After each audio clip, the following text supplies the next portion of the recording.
As a daughter of yours, I can say that you are really a great father pa. I am so proud of you and always ko mag-thank you ni God nga gitagaan ko niya gamahan nga sama nimo. And now pa nga wala na ka, I promise na ko nimo nga maningkamot ko para ni Maruth o ni Mama. Maningkamot ko sa tanan pa kung unsa ka naningkamot before. Maningkamot sad ko karon. Pagpakalig-on ko di ari pa og ikaw sad ambing diha sa heaven.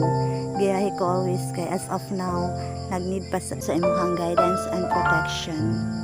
Salamat kaayo pa. Giyahi jud ko sa tanan papa kay wala pa ko ready sa tanan. Maningkamot ko pa. And we will miss you and I love you so much pa kay baw na jud ka ana nga unsa kita ka pinangga. Magselos na si Mama kay mas close tang duha. Pero God knows that I love Mama so much food.